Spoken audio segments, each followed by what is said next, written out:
విలాపవాక్యం 3వ అధ్యాయం 55వ వచనం. ఇది తర్వాత ఉంటుంది. 55వ వచనం.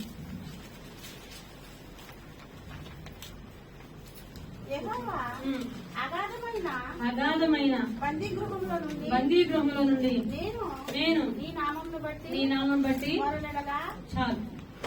దేవుని స్తోత్రం. హల్లెలూయా. ఇర్మియా అనే భక్తుడు అగాధమైన బందీగృహంలో నేను నీ నామం బట్టి మొరలిడగా. దేవుని స్తోత్రం. హల్లెలూయా. మనం చాలా వరకు ప్రార్థన ఎప్పుడు చేస్తామండి? సంతోషం ఉన్నప్పుడు చేస్తామా? కొన్ని మార్లు. కొంతమంది బాధగా ఉన్నప్పుడు మనము ప్రార్థన చేస్తాం. దుఃఖంలో ఉన్నప్పుడు కొంతమంది దుఃఖంలో కూడా ప్రార్థించేది, దేవుడు ఉంటే నాకు ఎందుకు వస్తుంది అని. కానీ కొంతమంది యొక్క ఎలా ఉంటుందంటే, దేవుడు ఎక్కడో ఉంటాడు, ఎక్కడికి వెళ్తేనో దేవుడు దొరుకుతాడు. కొండ మీదకి వెళ్తేనో, ఇంకో స్థలానికి వెళ్తేనో, ఇంకొక చోటుకు వెళ్తేనో దేవుడు నన్ను ఆశీర్వదిస్తాడు, నాకు అన్నిటిని తీసివేస్తాడు, నన్ను దీవిస్తాడని చెప్పి కొన్ని చోట్లకి పరిగెత్తుకుంటూ వెళ్తాం. ఎన్ని కొండలైనా ఎక్కుతాం, ఎన్ని మెట్లైనా ఎక్కుతాం, ఎంత దూరమైనా ప్రయాణిస్తాం. అక్కడే మన దేవుడు మనల్ని ఆశీర్వదిస్తాడు, మన బాధను వింటాడు అని చెప్పి. కానీ భక్తుడు ఏమన్నా అంటే, అగాధమైన బందీగృహంలో నుండి మీ నామం బట్టి మొరలేడగా. అంటే ఎక్కడ ప్రార్థన చేస్తున్నాడు, ఎక్కడ మొర పెడుతున్నాడు? బందీగృహంలో. ఇర్మియా భక్తుడిని ఏం చేశారండి? ప్రవక్తను తీసుకెళ్లి ఒక బందీగృహంలో వేసేసి బంధించారు. ఆ బందీగృహము మొరపెడుతూ ఉన్నాడు. అది అగాధమై ఉంది, అంటే చీకటిగా ఉంది, ఒంటరిగా ఉన్నాడు, చీకటిలో ఉన్నాడు, అక్కడ ఉండి మొరపెడుతున్నాడు.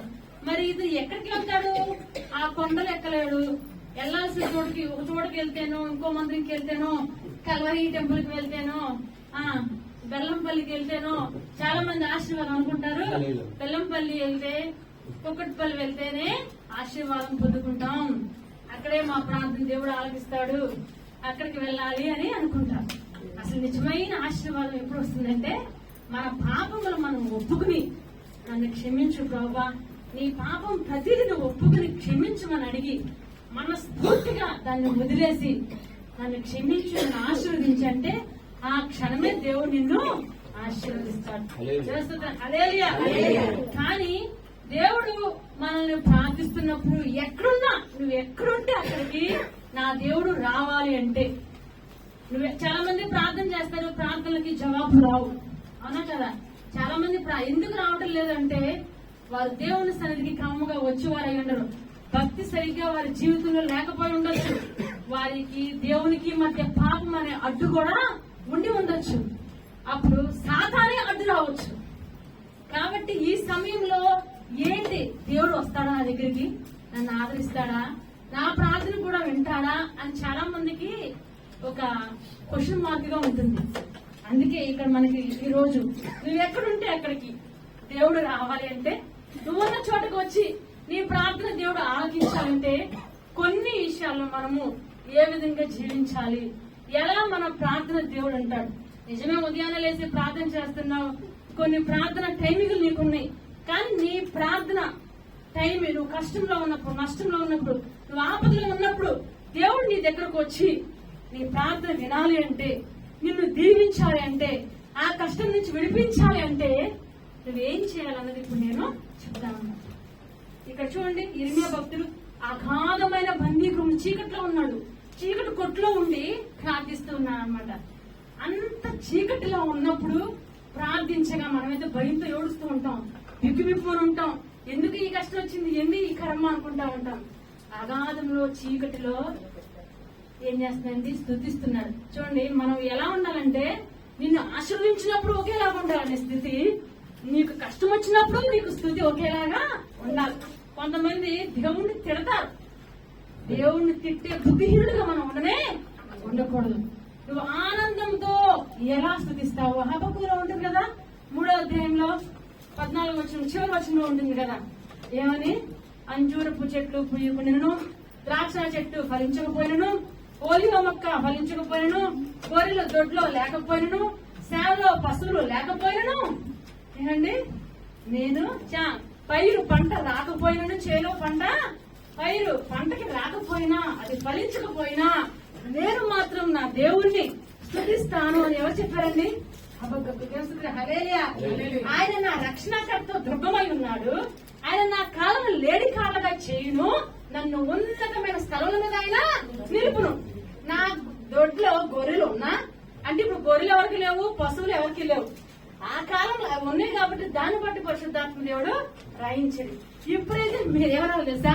నాకు పనున్నా లేకపోయినా, నాకు అకాలం ఉన్నా లేకపోయినా, నాకు అప్పులున్నా హక్కులు లేకపోయినా, నాతో నా కుటుంబం నాకు తోడుగా ఉన్నా లేకపోయినా, నాకు బిడ్డలున్నా లేకపోయినా, నేను మాత్రం ఆనందిస్తాను. నా దేవుడు నామాన్ని బట్టి నేను ఆయన్ని కీర్తిస్తాను. అన్ని ఆయన నాకు ఇచ్చువాడై ఉన్నాడు. ఆయన నన్ను ఉన్నతమైన స్థలంలో కంపల్సరిగా నిలబెడతాడు అని నువ్వు ప్రార్థన చేయాలి. హల్లెలూయా. ఈ విధంగా మనము వాక్యాన్ని పట్టుకుని ఇలా ఈ సమయంలో అంటే నీ దగ్గర ఏమి లేకపోయినా, ఒక్క రూపాయి లేకపోయినా సంతోషంతో ఆయన నువ్వు స్తుతించేటట్టుగా, అందరికీ ఉన్నాయి నాకే లేవు అని చెప్పి ఏడుస్తూ ప్రార్థించుకోకుండా, మందిరానికి వెళ్ళిపోకుండా మనము ఉండగా కొంతమంది ఉంటారండి. అలాంటి కాదు. హబక్కూకు చెప్పిన మాటని జ్ఞాపకం చేసుకుని నీ స్తుతి ఒకేలాగా ఉండాలి, నీ ప్రార్థన ఒకేలాగా వ్యత్యాసం ఉండకూడదు. చూడండి, కొంతమంది డబ్బున్న వాళ్ళతో ఎంత బాగా మాట్లాడతారు, అవునా కదా? అన్ని మంచి ఉద్యోగం ఉన్న వాళ్ళతో, డబ్బు లేని వాళ్ళతో అసలు మాట్లాడదు. అలాగే కూడా సహాయం చేసే వాళ్ళతో మాట్లాడతారు, సహాయం చేయని వాళ్ళతో మాట్లాడతారు. ఒక ఫోన్ వచ్చింది, టైగర్కి ఎవరో ఫోన్ చేశారు. ఫోన్ చేసి పలానా వ్యక్తి ఇలా మాట్లాడుతున్నా, వాళ్ళు అంత క్లోజ్ మనకు కాకపోవచ్చు, కానీ మనం ఫోన్ చేశారు. వాళ్ళు క్రైస్తవులు కాకపోవచ్చు, వాళ్ళు అనిలై ఉంటారు, కానీ మనం ఒకే విధంగా సమాధానం చెప్పేవారుగా ఉండాలి, ఒకేలాగా సహాయం చేసేవారుగా ఉండాలి. హల్లెలూయా. సహాయం చేసే వాళ్ళతో ప్రేమగా నువ్వు మాట్లాడి, సహాయం చేయని వాళ్ళతో ప్రేమగా నువ్వు ఉండకూడదు. సహాయం చేయని వాళ్ళతో ప్రేమగా ఉండు, సహాయం చేసే వాళ్ళతోనే ప్రేమగా మాట్లాడతావు. అలా ఉండకూడదు, వాళ్ళతోనూ ప్రేమగా ఉండాలి. అంటే నీ శత్రువులు, నువ్వు విరోధంగా భావించే వాళ్ళతో కూడా నువ్వు ప్రేమగా ఉండాలి. అది దేవునికి కావాలన్నమాట. దేవుని స్తుతిన హల్లెలూయా. నీ రెస్పాన్స్, నీ భక్తి, నీ స్తుతి, నీ ప్రార్థనలో వ్యత్యాసం మాత్రం ఉండకూడదు. ఇక్కడ ఇర్మియా భక్తుడు ఆయన చీకటి కొట్లో లేకపోయినా, ఇంట్లో లైట్స్ మధ్యలో ఉన్న అదే ప్రార్థన ఆ ఇర్మియా భక్తుడిది. అతని తీసుకెళ్లి బందీ గృహంలో వేసిన ఒకటే ప్రార్థన. హల్లెలూయా. ఆయన ప్రార్థనలో మార్పు లేదు, ఆయనలో ఎటువంటి తక్కువ భక్తిహీనత లేనే లేదు. మనలో భక్తిహీనత ఉంటది, మన ఆరోగ్యాన్ని బట్టి, మన జీవితాలను బట్టి, మన కుటుంబాన్ని బట్టి, మన పరిస్థితిని బట్టి భక్తి తగ్గిపోతుంది. కానీ రోజు రోజుకి భక్తి పెరగట్లేదు. ఇక్కడ చాలా మంది ఏమనుకుంటారంటే నా ప్రార్థన గొప్పది, నా భక్తి గొప్పది, నా పాటలు గొప్పవి, నా స్తుతి గొప్పది, నా కుటుంబం గొప్పది, నేను మంచి స్థాయిలో ఉన్నాను అని అనుకుంటున్నారు. దేవస్థుతుల హల్లెలూయా. లేదండి, మనము రోజు రోజుకి తగ్గిపోతున్నాం, రోజు రోజుకి ఆధ్యాత్మికంగా పడిపోతున్నాం. ఈ వాక్యాన్ని బట్టి చూస్తే నాకు నేనే ఎంతగా తగ్గిపోయాను అని బాధపడుతూ ఉంటాను అన్నమాట. దేవస్థుతుల హల్లెలూయా. మనల్ని అలా కాదు, దేవుడు చెప్తున్నాడు. ఈ భక్తుల్ని ఒక్కసారి మనం జ్ఞాపకం చేసుకుందాం. బందీ గృహంలో ఉండి ఆయన నామాన్ని బట్టి మొర్ర పెడుతున్నాడు. దేవస్థుతుల హల్లెలూయా. హల్లెలూయా. చూడండి, ఆదికాండం 50వ అధ్యాయం 24 అంటే ఆదికాండం 50 అధ్యాయాలు ఉన్నాయి. ఆ అధ్యాయంలో చివరి అధ్యాయం 24వ వచనంలో యోసేపు ఒక మాట అంటాడు. యోసేపును బట్టి ఇజ్రాయెల్ వంశం ప్రజలందరూ కూడా ఎక్కడికి వచ్చారు? ఐగుప్తు దేశానికి వచ్చారు. వాళ్ళందరూ ఎవరిని బట్టి వచ్చారు? యోసేపు ఉన్నాడు కాబట్టి, రాజుగా ఉన్నాడు కాబట్టి, మా తమ్ముడే రాజు, మా తమ్ముడే కింగ్. ఇప్పుడు ఎవరున్నారండి? కువైట్కి వస్తారు. మా అన్న ఉంది, మా అక్క ఉంది కాబట్టి నన్ను చూసుకుంటారని చెప్పి మిమ్మల్ని బట్టి వాళ్ళు వస్తారు. మీరు అన్ని వారికి సమకూరుస్తారు. ఓకే, అదే విధంగా నా తమ్ముడు యోసేపు గవర్నర్, అక్కడ ప్రధాని, అక్కడ సమస్తం ఆయనే పరిపాలన, రాజు అధికారము ఫరో అంతటి. తర్వాత ఫరో ఎవరండి? యోసేపును బట్టి అన్నదమ్ములు అందరూ వచ్చేసారు, తండ్రి వచ్చేసారు, అక్కడ సెటిల్ అయిపోయారు. 70 మందిలో వచ్చేసి 6 లక్షల మంది అయిపోయారు. విస్తరించిపోయారు. అంటే ఎవరు? ఐగిప్తీయులు అంటే కువైటీస్ అనుకున్నాం, వీళ్ళు ఎవరు? ఇజ్రాయేలీలు. ఇప్పుడు బెదూన్ నాన్ బెదూన్ ఎలా, అజనబీ కువైటీస్ ఎట్లా, వీళ్ళకన్నా వీళ్ళు ఎక్కువైపోతున్నారు. వీళ్ళ సంతానం అభివృద్ధి చెందిపోతుంది. వీళ్ళ పక్షాన ఎవరున్నారంటే యోసేపు ఉన్నాడు.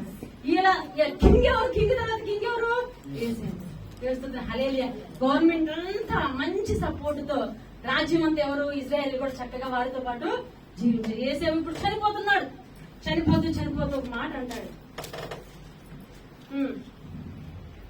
నేను చనిపోతున్నాను, దేవుడు నిశ్చయముగా మిమ్మల్ని చూడవచ్చి ఈ దేశంలో నుండి తాను అబ్రహాము, ఇస్సాకు, యాకోబు ప్రమాణం చేయించిన దేశంలో మిమ్మల్ని తీసుకుని.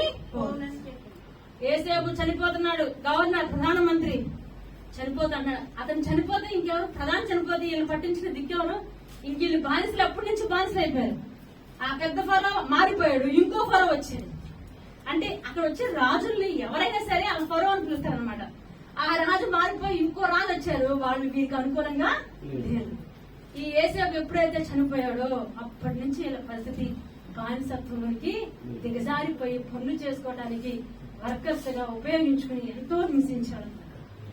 ముందుగానే చెప్తున్నాడు యోసేపు, చనిపోతూ నేను చనిపోతున్నా, మీరు భయపడద్దు, మీరు దిగులు పడద్దు, దేవుడు నిశ్చయముగా మిమ్మల్ని చూస్తాడు.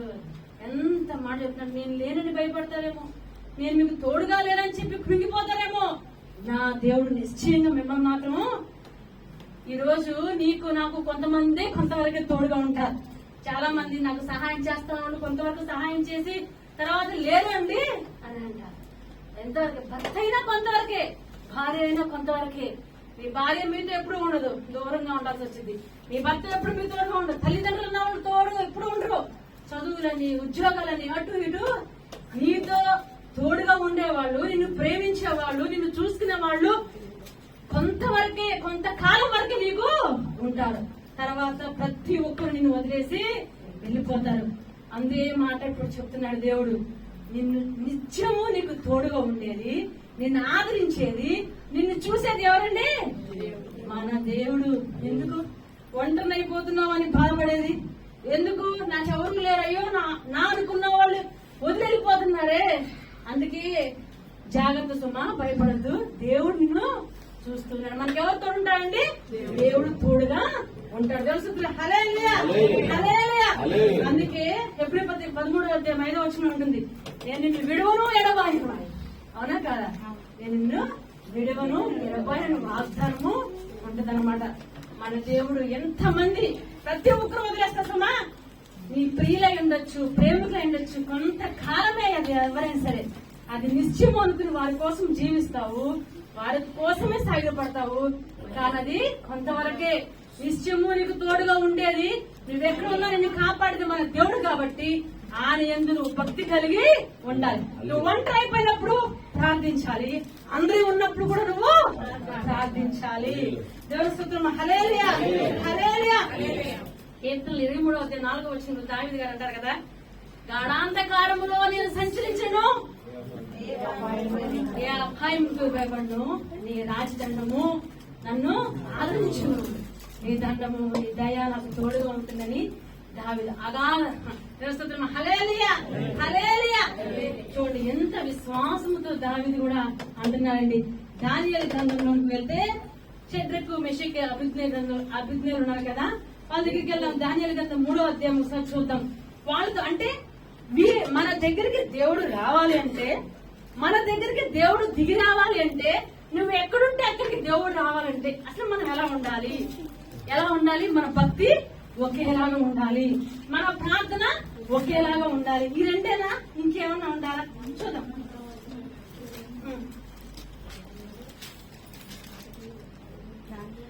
దానియేలు గ్రంథం 3వ అధ్యాయం 9 నుంచి చదవచ్చు.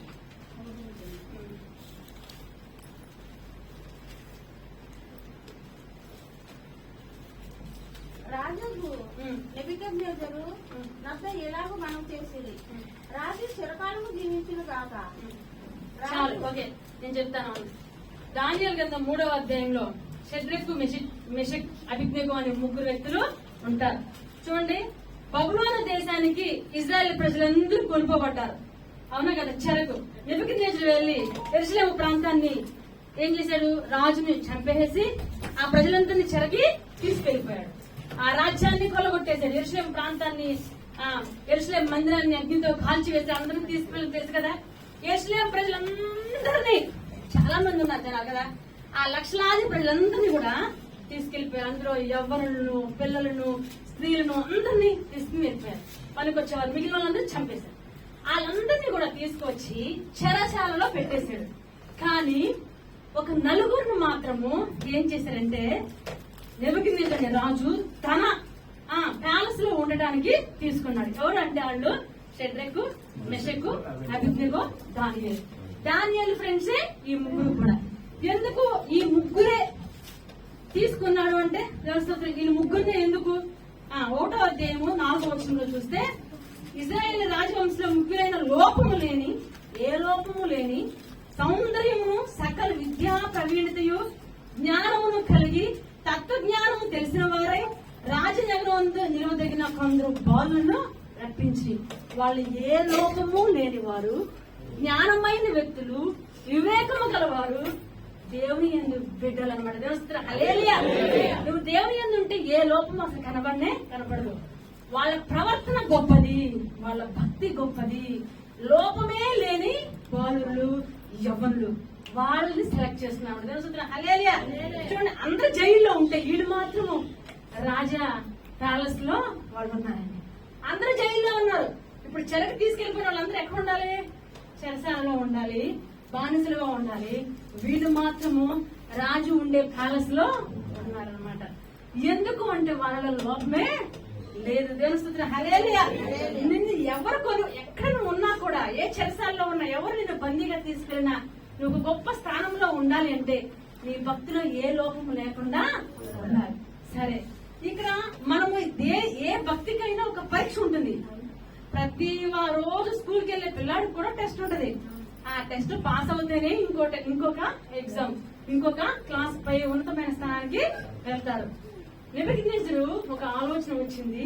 తనకు తానే ప్రతిమ చేసుకుని, తనకు తానే ఒక బొమ్మను చేసుకుని, ఇప్పుడు చూడండి, మోడీ వల్లభాయ్ పటేల్ పెద్దది విగ్రహం కట్టించినట్టుగా 3000 కోట్లు ఎంతో పెట్టి మరి పెద్ద పేరు ఉండాలని చెప్పి స్టాచ్యూ కట్టారు. ఓకే, అలాంటిదే అతను కట్టే అంటే అది ఒక ప్రధాని అంతకు ముందు. ఓకే, అలాంటి స్టాచ్యూ నెబుకద్నెజరుకు కూడా అనిపించింది. అతను ఎవరు కట్టాయంటే మోడీది కట్టుకోలేదు, వల్లభాయ్ పటేల్ కట్టాడు. ఈ నెబుకద్నెజరు రాజు ఆయన బొమ్మే, ఆయన రూపమే ఆయన్ని కట్టుకున్నాడు. 60 మూరల ఎత్తు, 6 మూరల వెడల్పు కలిగిన ఒక పెద్ద బొమ్మని కట్టించేశాడు. ఒక శరణం కట్టించిన తర్వాత అక్కడ ఉన్న ప్రధానులు, శాస్త్రులను అందరినీ పిలిచి ఒక నియమం పెట్టాడు. ఏంటి అంటే, ఆ బొమ్మ ఏం చేయాలి? ప్రతిష్ఠించాలి. ప్రతిష్ఠించినప్పుడు ఏం చేస్తాడు? వాయిద్యాలు వాయించాలి. ఒక కానూన్ తీసుకొచ్చేసాడు. ఒక కానూన్ తెలుసుకుని, మీకు ఇక్కడ కానూన్ వస్తే, ఒక రాజు కానూన్ వస్తే ఆ కానూన్ మనము కంపల్సరిగా దాన్ని చేయాలి. అవునా కదా? దాన్ని తప్పడానికి లేదు. చిరసా దాని ప్రకారం మనము ఉండాలి, అలాగే జీవించాలి. అయితే అక్కడ వచ్చిన కానూన్ ఏంటంటే, ఆ ప్రతిమకు అందరూ కూడా ఆ మ్యూజిక్, ఆ వాయిద్యాలు వాయించగానే ఏం చేయాలంటే నమస్కారం చేయాలి. సాగిలపడి సాష్టాంగ నమస్కారము. ఎవరు దేనికి? రాజైన నెబుకద్నెజరు బొమ్మకి సాష్టాంగ నమస్కారం చేయాలని చెప్పి ఒక పెద్ద కానూను రిలీజ్ చేశారు. ఎవరైనా నమస్కారం చేయకపోతే, వాయిద్యం వాయించడం, మ్యూజిక్ స్టార్ట్ అవగానే ప్రతి ఒక్కరు నెబుకద్నెజరు ఆ బబులోను దేశంలో ఉన్న ప్రజలందరూ సకల ఎవరైతే ఉన్నారో రకరకాల భాషల వారు అయి ఉండొచ్చు, రకరకాల దేశస్తులు అయి ఉండొచ్చు, ఇట్స్ నాట్ ప్రతి ఒక్కరు కూడా సాగిలపడి నమస్కారం చేయవలసిందే ఆ బొమ్మకి. ఒకవేళ చేయకపోతే ఏమనుందో తెలుసండి? 11వ వచనం, అగ్ని 3వ అధ్యాయం అగ్నిగుండంలో వేయబడిన. ఇక్కడ మన ఊళ్ళు ఉన్నారు, షెడ్రకు, మెషకు, అబేద్నెగో. అందరూ ఏం చేస్తారండి? దాన్ని ప్రతిష్ఠించారు. రాజు మంత్రులు, శాస్త్రులు ప్రతి ఒక్కరు వచ్చి ఆ బొమ్మను ప్రతిష్ఠించగానే వాళ్ళందరూ అక్కడ ఉన్నారు. వాయిద్యాలు స్టార్ట్ చేశారు. అందరూ సాగిలపడి నమస్కారం చేస్తున్నారు. 3 వ్యక్తులు మాత్రం నుంచుని వాళ్ళు నమస్కారం చేయట్లా, నుంచునే ఉన్నారు. వారు సాగిలపడుతున్నా. ఇది గమనించారు. ఎప్పుడైనా కన్ను యూదుల మీదే ఉండిద్ది, ఎవరు ఏ తప్పు చేస్తారా ఎప్పుడు పట్టుకుందామా అని చూస్తారు. వాళ్ళు ముగ్గురు కూడా నిజంగా సాగిపడి నమస్కారము చేయలేదు. మనుషులు తమ ఆజ్ఞను చూడండి 12వ వచనంలో వాళ్ళు ఆ రాజు ఇచ్చే ఆజ్ఞను లక్ష్య పెట్టక తమ దేవతలను పూజింపక నిలబెట్టిన బంగారు ప్రతిమకు నమస్కరింపక ఉన్నారు. ఏమని చెప్తుంది సార్?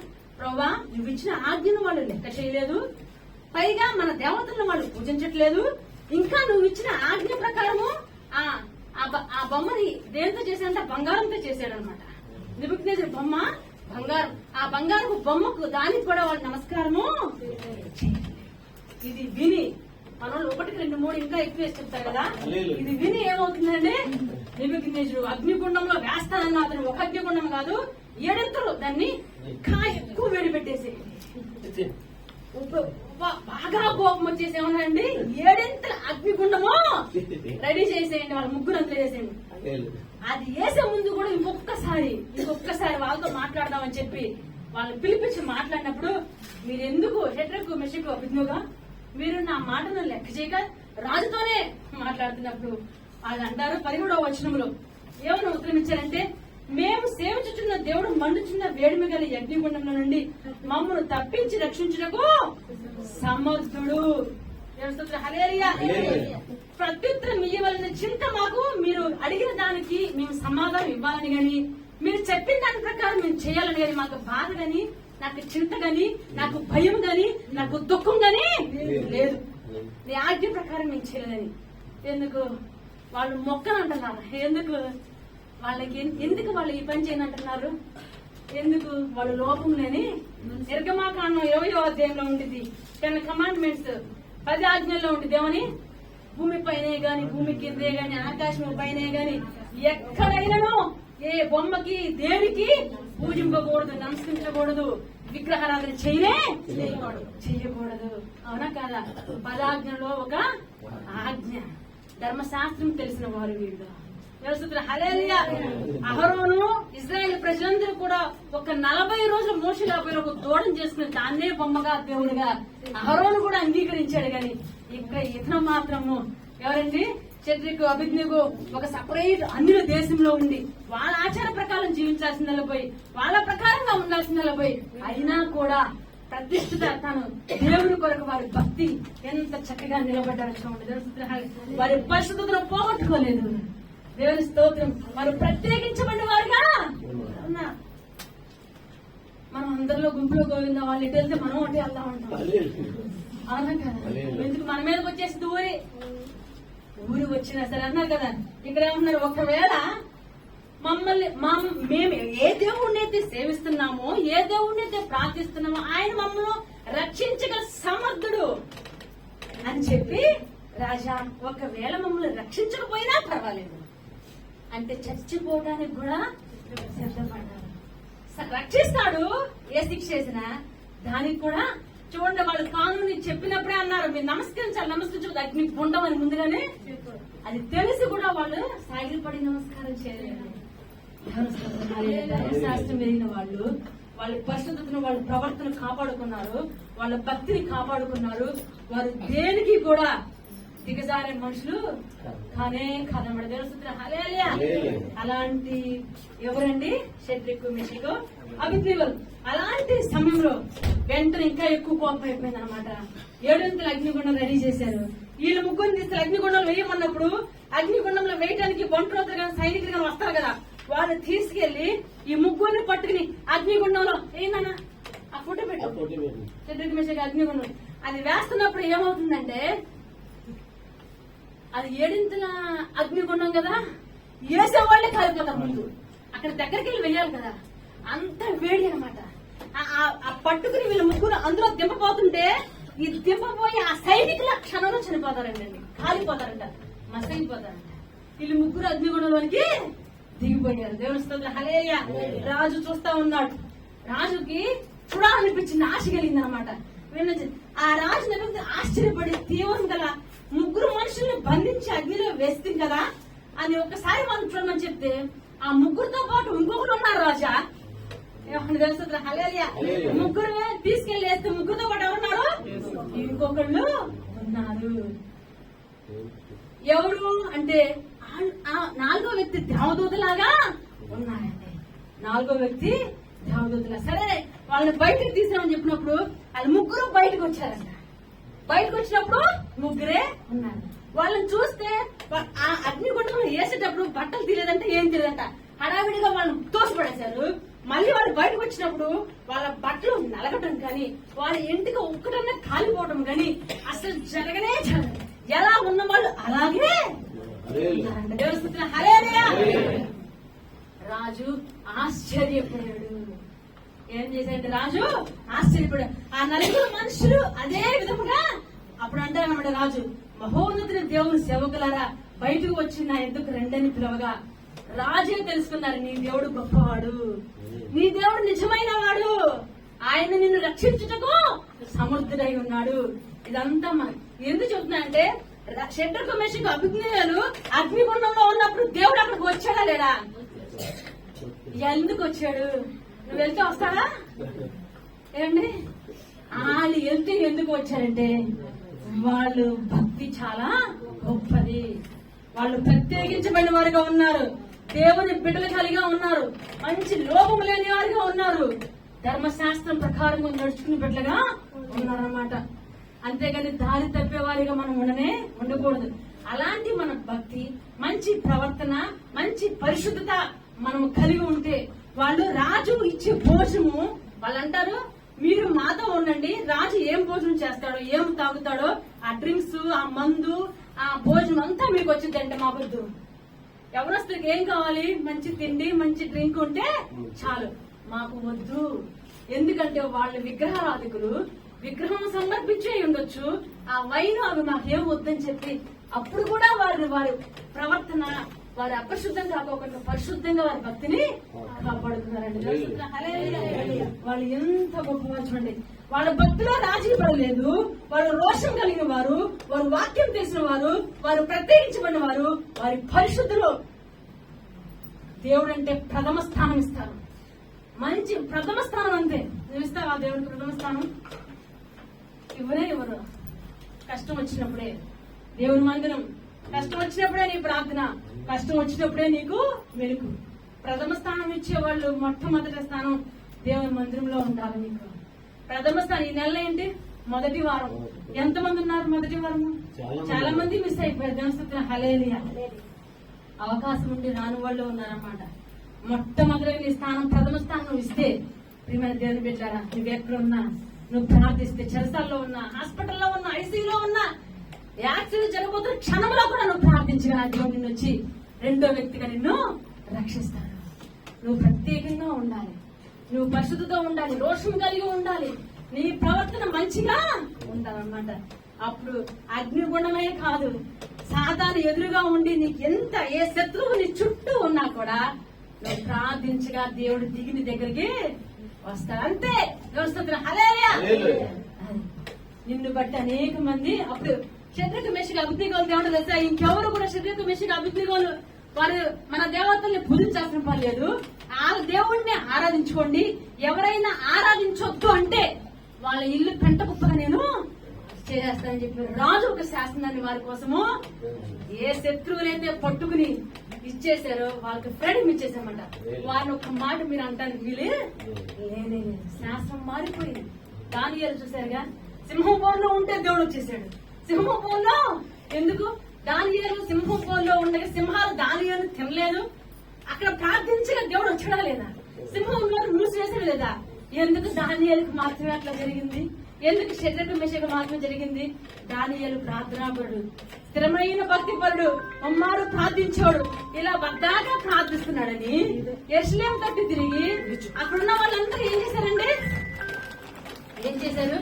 కావాలనే ఒక శాసనాన్ని 30 రోజులు ఏ దేవతని పూజించకూడదని, 30 రోజులు ఏ మనుషుల్ని ప్రార్థించకూడదని చెప్పి, మీకు ఏ కష్టం ఉన్నా ఏ నష్టం ఉన్నా రాజు దగ్గరికి, దర్యావేషు రాజు దగ్గరికే వచ్చి మీరు చెప్పుకోవాలి కానీ ఎవరికి మొక్కకూడదని చెప్పి వాంటెడ్లీ కావాలని ఒక శాసనాన్ని క్రియేట్ చేశారు దానియేలుకి విరోధముగా. ఇది దర్యావేషు రాజుకి తెలియదు. ఒక 4 రోజులు అంటే ప్రార్థన చేయకూడదంట, వాళ్ళ దేవతలు కూడా పూజించకూడదంట. ఏ కష్టం ఉన్నా రాజు దగ్గరికి వచ్చి చెప్పాలంట. ఇది తెలిసి కూడా దానియేలు లక్ష్య పెట్టగా యథావిధిగా తను చేయాల్సిన ముమ్మారు ప్రార్థన యెరూషలేము తట్టు తిరిగి ప్రార్థన చేస్తున్నారు. అస్సలు లక్ష్య పెట్టలేదంటే దేవుని స్తోత్రం. హల్లెలూయా. పట్టుకున్నారు, వీడియో తీశారు, రాజుకు చూపించారు. అప్పుడే కారణం వచ్చేసింది. ఒకవేళ ఎవరైనా ప్రార్థిస్తే సింహాల ఫోన్లో తెలిసినా ప్రార్థించాడు దానియేలు. ప్రూఫ్ చూపించారు, పట్టుకున్నారు, తీసుకెళ్లి సింహాల ఫోన్ చేశారు. సింహాల ఫోన్ లో వేసిన తర్వాత తెలిసింది దర్యావేషు రాజుకి. అప్పుడు రాజు మారిపోయాడు. ఇప్పుడు నెబుకద్నెజరు శత్రుకి మెచ్చగా ఉన్నప్పుడు అప్పుడు రాజు దర్యావేషు రాజు. దర్యావేషు రాజుకు దానియేలుకు గొప్పతనం తెలుసు. ఎంత ప్రార్థనా పరుడో అతను సేవిస్తున్న దేవుడి యొక్క గొప్పతనం కూడా తెలుసు. అయ్యో దానియేలు, నీ గురించి వీళ్ళు ఇంత కుట్ర పన్ని ఒక శాసనం వచ్చేలాగా నా ద్వారానే ఒక ముద్ర పెట్టించేలాగా చేశారు, నాకు తెలియదని రాత్రంతా దుఃఖంతో ఉన్నాడు. ఇప్పుడు ఒక్కసారి శాసనం రిలీజ్ అయిన తర్వాత రాజు కూడా దాన్ని క్యాన్సిల్ చేయడానికి లేదు. రాత్రంతా నిద్ర పట్టలేదు రాజుకి. సింహాల బోన్లు వేసారు. సింహాల బోన్లు వేసిన తర్వాత అంట ఆ బోను ఒకవేళ రాజు మనసు మారిపోయి తలుపు తీసేసి బయటికి తీసుకొస్తాడేమో దారి అని చెప్పి బండ పెట్టి ఆ బండకి ముద్రేసారంట. దేవుని స్తోత్రం. హల్లెలూయా. గవర్నమెంట్ ముద్ర.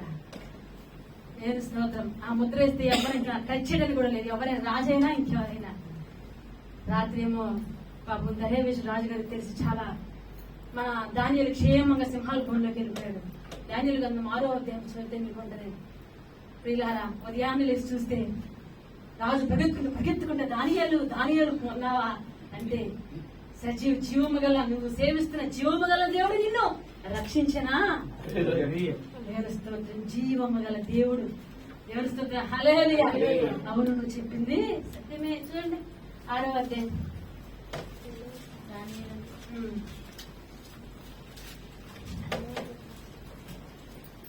20వ వచనం. జీవం గల దేవుడు సేవకుడైన దానియేలు, నిత్యము నువ్వు సేవించుతున్న నీ దేవుడు నిన్ను రక్షింపగలిగినా అని అడగగా దానియేలు, రాజా చిరకాలము జీవించిన గాక నేను నా దేవుని దృష్టికి నిర్దోషిగా కనబడితిని. సింహాలు ఏ హాని నాకు చేయలేదు, వాళ్ళ నోళ్లు మూయించేశాడు రాజా. నీ దృష్టికి నేను ఏ నేరం చేయలేదని నీకు తెలుసు కదా అంటే అవును అని అన్నాడు.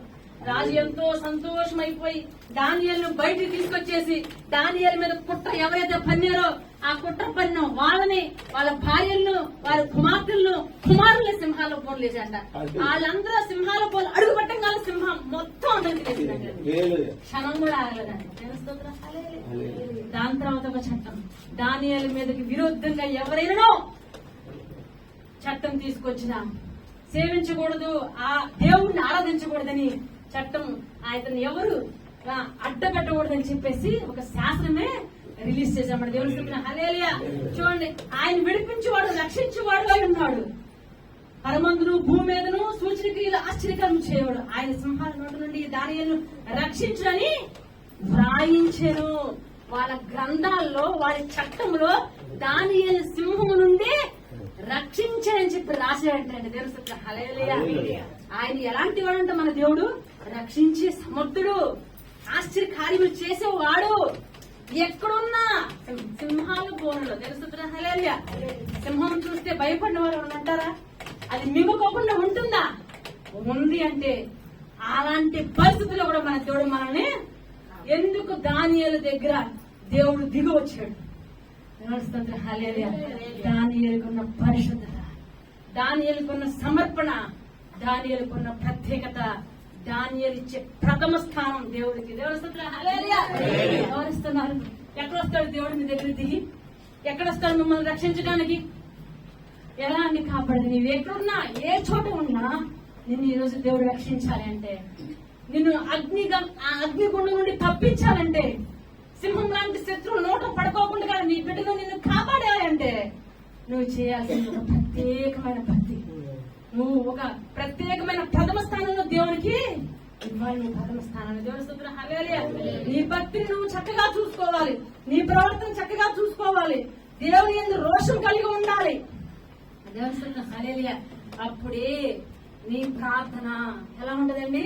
అప్పుడే నీ భక్తి, అప్పుడే నువ్వు నిజంగా దేవుని సేవిస్తున్నట్టు నువ్వు చేస్తున్న చిన్న చిన్న ప్రార్థనలకి చిన్న చిన్న ఇదికి మందిరానికి వచ్చి వెళ్ళిపోతే సరిపోదండి. దేవుడి కోసం ప్రత్యేకంగా నువ్వు నిలబడాలి. ఒక షడ్రకు మెషకు అభిజ్ఞగా ఎంతో మంది దేవుని తెలుసుకున్నారు, మారిపోయారు. అన్ని కూడాను రాజు దర్యావేషు కూడా దేవుని తెలుసుకున్నాడు, మారిపోయాడు. ఆ చట్టంలో కూడా వీరి గురించి రాయించేశాడు. హల్లెలూయా. చూడండి, దానియేలు ఎవరు పంపాడు? ఆ శత్రువు దానియేలు చంపమనలేదు, దానియేలు చంపలేదు, రాజే చంపేలా చేశాడు. నెబుకద్నెజరు కూడా ఎవరు చూడండి తెలుసు, ఎవరైతే పంపారో ఏం చేయండి, వాళ్ళు ఏమైపోయారు? వాళ్ళు కాలిపోయారు. నెక్స్ట్ వారికి విరుద్ధంగా ఎవరు మాట్లాడినా వారి ఇల్లు పెంట కుప్పగా మారిపోతుందని ఒక శాసనాన్ని అన్యుడైన నెబుకద్నెజరు రిలీజ్ చేశాడండి. నీ తరపున అన్యులు కూడా మాట్లాడతారు. నువ్వు గాని స్థిరముగా దేవుని కొరకు నిలబడితే నీ పరిశుద్ధతలో తప్పిపోకూడదు, నీ ప్రవర్తనలో నువ్వు తప్పిపోకూడదు. ఎందుకంటే మన దేవుడు, మనం ఎవరిని ఆరాధిస్తున్నాం? పరిశుద్ధమైన దేవుణ్ణి. ఆయన పరిశుద్ధుడు కాబట్టి నీవును పరిశుద్ధంగా ఉండాలని చెప్పి ఆయన కోరుకుంటున్నాడు. జనసత్ర హల్లెలూయా. ఆయన తట్టు తిరగకోకుండా, ఆయనతో ఉండకోకుండా నన్ను రక్షించు, నన్ను కాపాడు అంటే దానియేలు అగాధ జలములో ఉన్నను, అంధకార స్థలంలో ఉన్నను, ఇర్మియా చీకటి అగాధంలో ఉన్నను రక్షించే అంటే వారి భక్తి, వారి ప్రార్థన, వారికి మొట్టమొదటి స్థాయి ఏ స్థాయిలో ఉన్నా వాళ్ళ ప్రార్థన, వాళ్ళ భక్తి తగ్గలేదండి. మొట్టమొదటి స్థానము, ప్రథమ స్థానము దేవుడే. అలాంటి స్థానం మీరు ఇస్తే, దేవుడు అట్రీతిగా మీరు ఆరాధిస్తే, పిలిస్తే దేవుడు కలుగుతాడు. ఉన్న చోటకి దేవుడు సన్నిధే దిగి వచ్చింది. చూడండి, ఒక వ్యక్తి అంటే ఇలాగే ఒక చక్క భక్తి గల కుటుంబం. కొంతమంది ప్రార్థన చేస్తే, భక్తి చూపిస్తే ఎలా ఉంటారు తెలుసండి? పాస్టర్ కొడుకులైనా, పాస్టర్ కొడుకులైనా, మొదటి నుంచి క్రైస్తవ కుటుంబం అయినా వాళ్ళ బిడ్డలు దారి తప్పిన వాళ్ళు చాలా మంది ఉంటారు. లేకపోకుండా ఎవరు లేరు. ఎవరో ఒకరు ఏదో ఒక చోట దారి తప్పిపోయి ఉంటారు. కానీ ఒక కుటుంబం చూస్తే, నేను విన్నాను ఈ స్టోరీ. చూడండి, వారి భార్యాభర్తలకు ఒకే ఒకగానొక కొడుకు, ఎంతో భక్తి అండి. ఆ పిల్లాడు చిన్నప్పటి నుంచి మందిరంలోనే పెరిగాడు. తల్లిదండ్రులు వాళ్ళకి తెలిసిన పరిచర్య, దేవుని సేవకు సహాయంగా ఉంటూ మందిరంలో పరిచర్య చేస్తూ ఎప్పుడూ ఉంటారండి. ఆ పిల్లాడు కూడా ఆ అమ్మతో పాటు మందిరంలో పరిచర్య చేయటము. 1 గంట ముందు వెళ్తారు, 1 గంట లేట్ వెళ్తారు. మందిరానికి 1 గంట ముందు వస్తారు, 1 గంట లేట్ వెళ్తారు. ఈ పిల్లాడి పెరిగే కొద్దికి స్వరం బాగుండటం వల్ల క్వైరీ పాటల్లో ఉండేవాడు.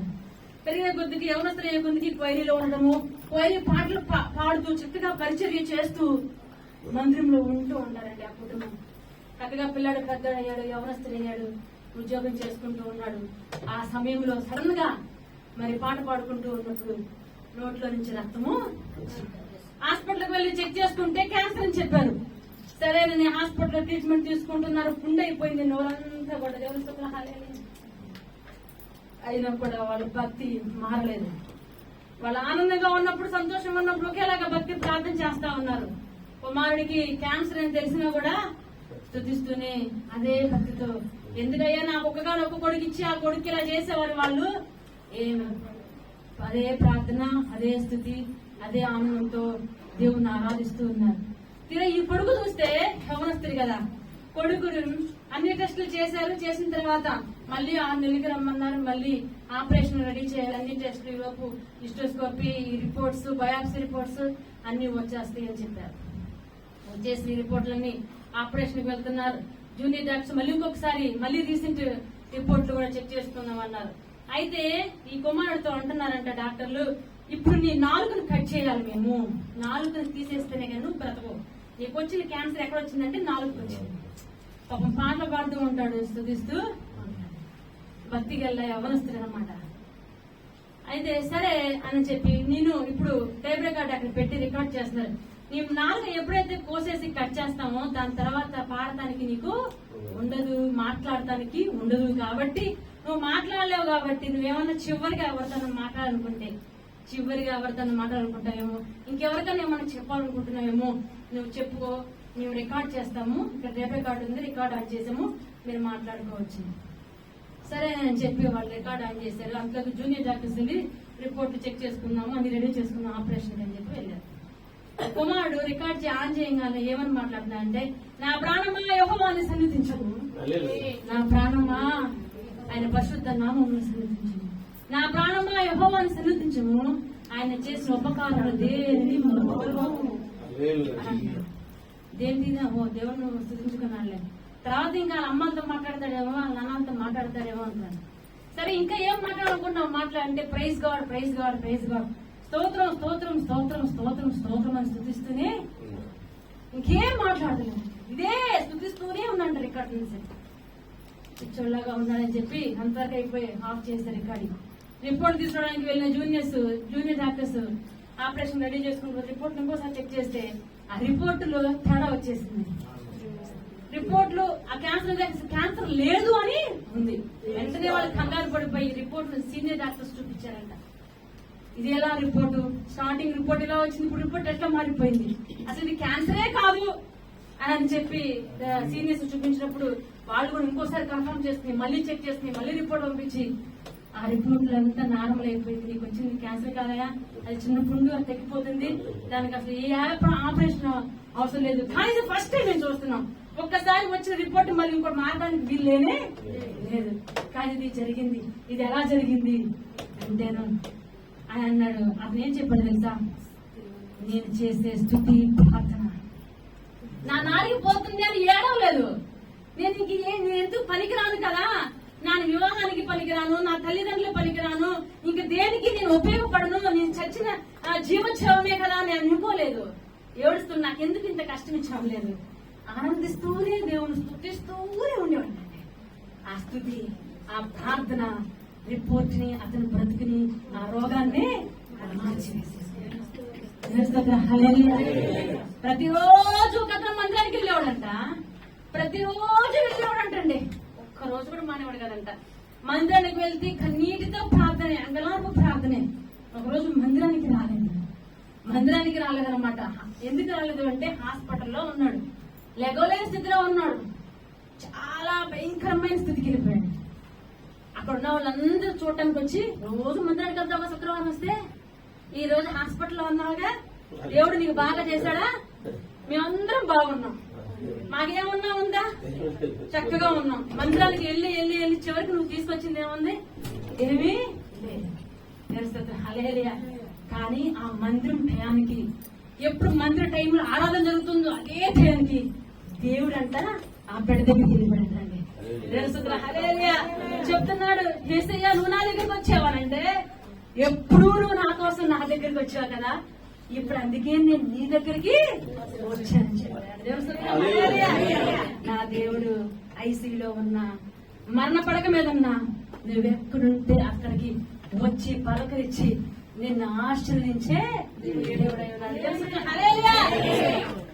అయితే నువ్వేం చేయాలి? ఆయన తట్టు ఉండాలి. నువ్వు ఆయన ఎంత నువ్వు ఉండాలి. ఎవరు నా తట్టు తిరుగుతారో వారి ఎంత నేను ఉంటాను. అదే కదా యోహాను సువార్త 15వ అధ్యాయం ఉన్నాడు, ఎవరు నా యందు నిలిచి ఉంటారో నేను ద్రాక్ష వల్లిని, తీగలు మీరు. మీరు వేరుగా ఉంటే ఫలించలేరు. తీగ వల్లిలో ఉంటేనే అభివృద్ధి చెందుతుంది, ఫలిస్తుంది. వేరుగా ఉంటే సాతాను ఉంది, మీరు అగ్నిలో పడిపోతారు. నాలో ఉండండి, మీరు ఫలిస్తారు. అప్పుడు మీకు ఏమి కావాలో అడుగుము, నీకు ఇష్టమైన సమస్తము నేను మీకు ఇస్తాను అని చెప్తున్నాడు. దేవుడు హల్లెలూయా. ఇంకా మేము చూస్తే జకర్యా గ్రంథం 1వ అధ్యాయం, మీకు ఇంకా కొన్ని 2-3 రెఫరెన్స్లు చెప్పాలనుకుంటున్నాను. ముగించిపోతాను, ఇంకా 10 నిమిషాలు 5 నిమిషాలు ట్రై చేస్తాను. జకర్యా 1:3.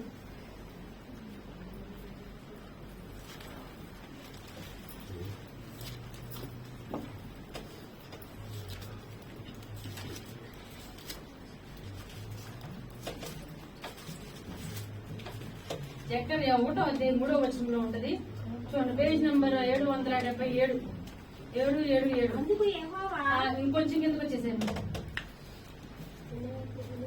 సైన్యములు కాదు, 3వ అధ్యాయం 3లోనే సైన్యములు కాదు, 3వ వచనంలో 1వ అధ్యాయం 3వ వచనంలో సైన్యములు కాదు యెహోవా సెలవిచ్చింది ఏమనగా, మీరు నా తట్టు తిరిగిన ఎడలా, చూసారా, నేను మీ తట్టు తిరిగిన ఎడలా సైన్యములు యెహోవా సెలవిచ్చుచున్నాడు అని చెప్తున్నాడు. మీరు నా తట్టు తిరిగిన ఎడలా నేను మీ తట్టు తిరుగుతానని చెప్తున్నాడు. హల్లెలూయా. మీరు చెరసాలలో పడిపోయారు, చెరలో ఉన్నారు, 70 సంవత్సరాలు ఉన్నారు. ఇప్పటికైనా ఏ విధంగా జీవించినా సరే, ఇన్ని సంవత్సరాలు గడిపేశారు, ఇప్పటికైనా నా తట్టు మీరు తిరిగితే, వాళ్ళు చెరలో ఉన్నా మనం కూడా కొన్ని సంవత్సరాలు జరిగిపోయిన మన జీవితము పాపముతో, శాపముతో, దుఃఖముతో, కన్నీటితో, బాధతో, గుండె భారముతో ఎట్లా జీవించారో అనవసరం. ఎప్పుడైనా సరే నా తట్టుగా మీరు తిరిగితే నేను మీ తట్టు తిరుగుతాను అని నా దేవుడు చెప్తున్నాడు. The first thing you have to turn your self.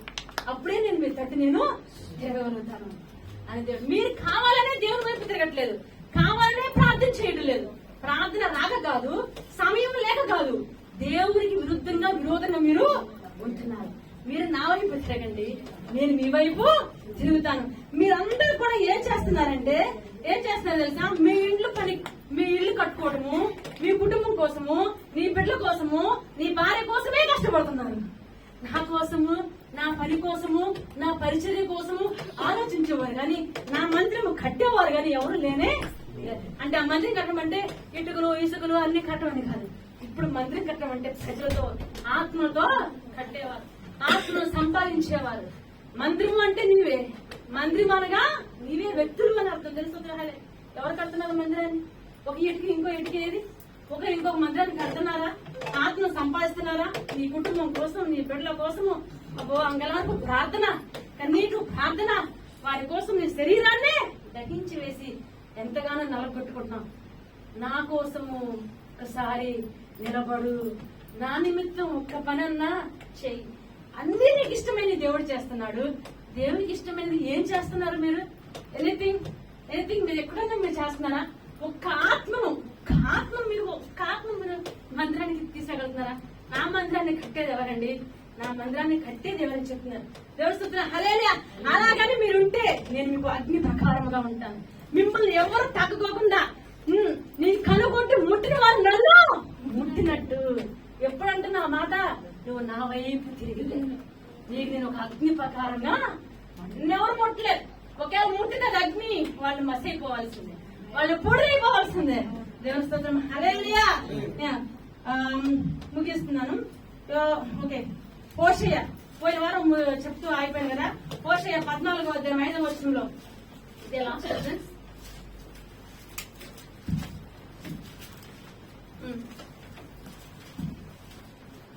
దాని తర్వాత ఉండేది 14వ అధ్యాయము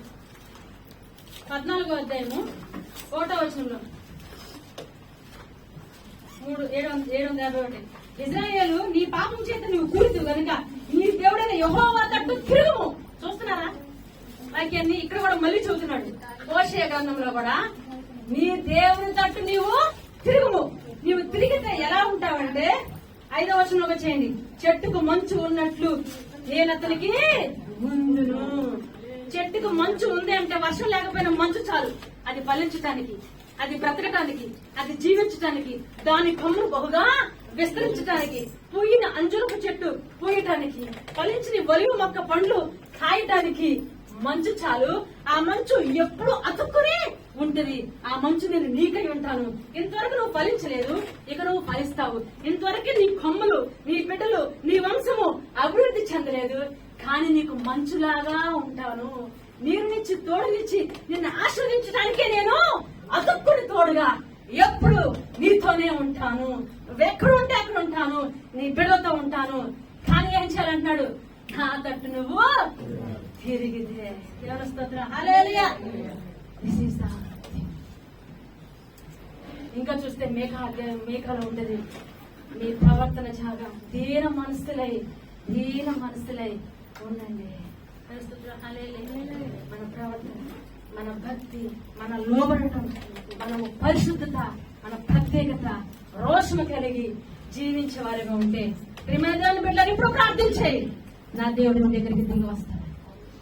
నా దేవుడు అగ్నిగుండంలో ఉన్నా, అగాధంలో ఉన్నా, నువ్వు చీకటిలో ఉన్నా, నువ్వు జైల్లో ఉన్నా, ఐసీయూ బెడ్ మీద ఉన్నా, యాక్సిడెంట్ జరగబోతున్నా, నీ చుట్టూ శత్రువులు ఉన్నా, ఎక్కడున్నా నా దేవుడు నీ దగ్గరకు వచ్చి రక్షించేవాడిగా ఉన్నాడు. తెలుస్తుందా హల్లెలూయా.